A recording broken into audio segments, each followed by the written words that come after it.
de la Socadel qui prend justement l'actif, monsieur le maire, je reste avec vous, l'actif, peut-être le passif de Eneo, mais qui est acté avec une renationalisation qui met l'État en pole position avec près de la... En fait, qui place l'État en situation d'actionnaire majoritaire. Est-ce que vous y croyez, ce cap vers la performance? C'est possible?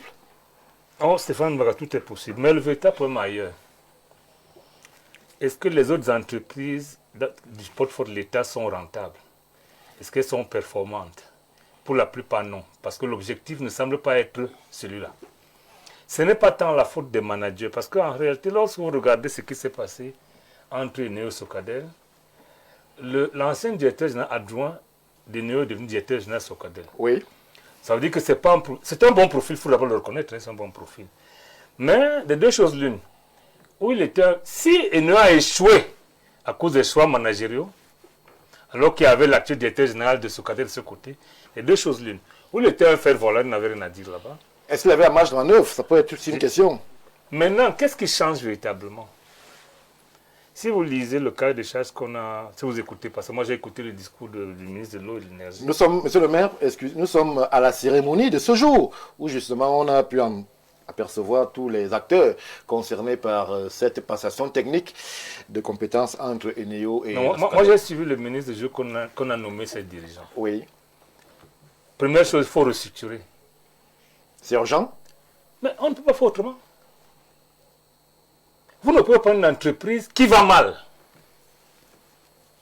qui a un endettement abyssal, et continuer comme s'il n'y avait pas de problème. Moi, je ne parle pas des clients qui se plaignent, je ne parle pas de ça. Je dis l'entreprise en elle-même. Et nous qui espérions moins de délestage? Ce n'est pas évident, parce que ce n'est pas parce qu'on va changer un DG ou le nom d'entreprise que ça va être performant. Le problème, c'est un problème de choix structurel de comment on gère l'entreprise. Oui. Est-ce que l'entreprise doit être une entreprise normale, c'est-à-dire qui produit des bénéfices? Ou alors c'est une entreprise de développement qui crée l'emploi, qui peut être déficitaire parce que l'État va mettre l'argent? C'est un choix. Deuxième chose, est-ce que l'entreprise qui est déficitaire, ça c'est la palissade? Est-ce que l'État est au-delà du capital de 43 milliards et poussière? Est-ce que l'État peut y injecter de l'argent? À nouveau? Bien sûr. Mais c'est pour ça qu'il faut restructurer pour savoir s'il faut investir là ou tuer même ça une fois. Parce que moi, je suppose, si j'étais à la place de l'État, j'aurais restructuré avant de nommer les gens. Parce que la tâche qu'on leur donne, c'est eux qui font la restructuration et c'est eux qui gèrent. Ça va être très difficile. C'est très difficile. Aujourd'hui encore, si vous regardez le portefeuille de Néo, en termes d'endettement, je vous ai dit, tout le monde le sait, oui. En termes de qualité de service, alors, c'est Néo qui part, il n'a rien respecté du cahier des charges, mais est-ce que c'est un mal pour un bien? Moi, je ne peux pas le dire. Le Cameroun sait pourquoi on a privatisé la société Sonel. Le Cameroun est censé avoir fait le point. Est-ce que ça a bien marché, ça a mal marché, je ne sais pas. Ils savent. Mais il me semble que le Cameroun a racheté les actions d'Actis. Oui. C'est-à-dire qu'il y en avait encore qui valaient quelque chose. C'est ça l'économie, malheureusement. On ne rachète pas ce qui n'existe plus. Le Cameroun a racheté Eneo plus cher qu'on l'a cédé. Ça veut dire que si on fait... Ça veut dire que l'État a perdu de l'argent. Ah, je ne sais pas si l'État a perdu de l'argent. Ça veut dire que ça se portait bien. C'est le service qui était médiocre. Parce qu'en réalité, une action d'une entreprise qui ne se porte pas bien ne se vend pas. Perd de sa valeur. Elle perd sa valeur. Mais lorsqu'on a acheté plus cher qu'on a vendu, ça veut dire qu'en réalité, l'entreprise a pris, les actions ont pris de la valeur. Donc à la fin, ce qu'il faut faire aujourd'hui, c'est ça le plus important, c'est restructurer, faire des choix. Et moi, je fais confiance au DG, je fais confiance également au PCA, même s'il a quelques gaffes qu'il a commises ailleurs sur le plan personnel, mais sur le plan managérial, Antoine Timi. Oui, il a l'avantage d'être un homme libre. Oui. Je ne pense pas qu'il soit tenu aujourd'hui. Et donc, il devrait, sur le plan stratégique, faire des choix, quitte à ce qu'on le démissionne. Merci. Parce que ça peut arriver que vos choix ne correspondent pas, après la situation, à ce que le gouvernement veut. On vous démissionne ou vous démissionnez. Merci. Mais ce n'est pas notre choix. Notre souhait est que l'entreprise soit restructurée, qu'on y mette de l'argent, parce qu'aujourd'hui, le portefeuille a grandi. Hein, on produit, on transporte, on distribue, tout ça. C'est lourd, vous comprenez? Mais c'est dire que le Cameroun veut reprendre ce secteur de l'électricité, c'est une bonne chose. Mais il faut mettre les moyens pour que ça décolle. Merci, monsieur le maire. Monsieur Assega, il faut mettre les moyens pour que ça décolle. Il faut restructurer. Qui dit restructuration dit forcément licenciement. Pas absolument. Dit un peu plus de sérieux dans le management. Lorsque vous observez la situation et que l'on s'interroge si véritablement ce pari de la renationalisation peut être tenu, est-ce que vous y croyez? Lorsque l'on connaît l'État et lorsque l'on observe un peu tout autour comment les portefeuilles où il y a des capitaux camerounais sont gérés, est-ce que vous croyez à cette rigueur que devrait apporter le conseil d'administration avec M. Antoine Semi par exemple? Vous voyez, Stéphane, au lendemain de l'annonce, immédiatement les Camerounais ont donné la signification de l'acronyme SOCADEL en parlant de Société camerounaise de délestage. Oh, et dit immédiatement, laissez-moi arriver, laissez-moi arriver. Non, même pas 3 jours. Je vous dis immédiatement, les Camerounais l'ont fait. Pour vous répondre à votre question, vous faire comprendre que l'immense majorité des Camerounais ne croient pas à ce changement. Et comme le disait M. le maire tout à l'heure, on a mis la charrue avant les bœufs. Nous savons tous que lorsque on veut migrer vers une nouvelle structure, ce n'est pas un problème managérial en réalité Ce n'est pas qu'un problème managérial. Ce n'est pas qu'un problème managérial qui fait des délestages au Cameroun, qui fait souffrir les Camerounais allant dans ce sens. Il y a plus d'une chose où cela nécessite une restructuration avec consultation et des consommateurs et des spécialistes en la matière. Oui. Mais on s'est rendu compte qu'au Cameroun, les consommateurs, ceux-là même qui ont leur mot à dire et qui peuvent donner des orientations, n'ont jamais été consultés lorsqu'il s'agit de restructurer ce qui... Ils ne sont pas syndiqués. Permettez. Alors rapidement, ils n'ont même pas... Ceux même qui constituent, parce que là vous permettez de faire un clin d'œil à un président de la plateforme du secteur des consommateurs d'électricité qui se bat au quotidien pour résoudre le problème des Camerounais, qu'il appelle à chaque jour pour faire comprendre qu'il y a des licences à tel endroit. Je parle de Sa Majesté Ngoné Djoa, oui, qui le fait au quotidien. Il est le président national de cette plateforme. Pour dire que lorsque on veut aller vers autre chose, il est question que nous ayons une vision. Que ce qui nous dirige est une vision. Rappelons-le, à plus de 10 ans aujourd'hui, l'État a déjà eu à injecter plus de 30 000 milliards dans le secteur de l'électricité et de l'énergie au Cameroun. Vrai ou faux? pour quel résultat? Très bien. Pour quel résultat aujourd'hui? On se serait attendu que plus de 15 ans plus tard, que nous ne soyons plus là en train de le faire. Merci. Et lorsqu'on revient donc sur les superpositions au niveau même des missions qui sont dédiées à la SOCADEL, on se rend très bien compte que la Sonatrel qui est encore là, ils vont se marcher dessus. Il y aura beaucoup de confusion. Ils vont se marcher dessus. Merci. Le temps va nous manquer. Madame Ngono, juste en un mot. Alors, l'ambition est énorme. Justement, on va produire, on va importer. Il y a un cahier de compétences qui est à l'infini. Mais il y a ce pari, le pari de la renationalisation avec ces fonds camerounais investis. Peut-on respirer? Parce que les Camerounais qui nous regardent et n'espèrent qu'une seule chose, la baisse peut-être des prix du kilowatt, et mais aussi qu'il y ait moins de délestage. Est-ce qu'avec cette équipe que porte le PCA, Antoine Semi, ancien ministre des Finances, et le véhicule qui est le sien, on peut inspirer qu'il y ait moins de délestage, par exemple? Commençons par là. Permettez, M. Barga, de faire une digression pour admirer le propre du Camerounais. Sur ce plateau, j'ai eu à partager le plateau avec certains qui disaient que c'est inadmissible qu'un secteur de souveraineté comme l'électricité soit tenu par des étrangers. Oui. Sur les plateaux, vous avez ils ont quelle capacité de gérer eux-mêmes l'électricité? C'est justement le propre on nous appelle les gens du continent. On veut une chose ce soir, et dès qu'on vous la donne le matin, c'est un autre discours.